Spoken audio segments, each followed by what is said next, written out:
Donc, lorsque vous dites que vous allez faire un business exclusivement avec votre épargne, c'est bien, vous allez avoir la totale liberté. Vous pouvez dormir quand vous voulez, vous pouvez vous promener, vous pouvez vous reposer, personne ne va vous demander de compte, ça c'est vrai. Mais ce que vous ne comprenez pas, c'est que vous prenez le risque à 100%. Ce que vous ne comprenez pas, c'est que quand vous travaillez sous fonds propres, vous ne vous mettez pas suffisamment de pression parce que vous n'avez de compte à rendre à personne. C'est un peu comme lorsque vous êtes dans votre propre maison que vous avez eu à construire.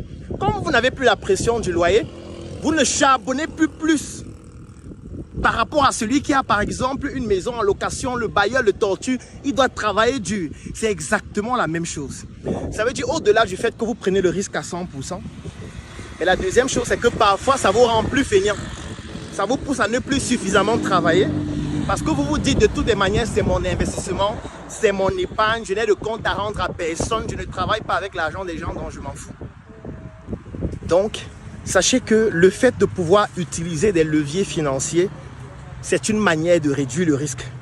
Ce n'est pas parce qu'on n'a pas l'argent soi-même pour développer tout le projet. Si vous avez 10 milliards, vous voulez construire un immeuble, prendre vos 10 milliards pour lancer la construction de l'immeuble avec vos 10 milliards, c'est une bêtise absolue, même si vous avez tout l'argent. Parce que vous allez prendre votre argent, 10 milliards. On vous a dit que l'immeuble coûte 10 milliards. Vous prenez vos 10 milliards pour aller construire l'immeuble avec. Vous êtes un idiot.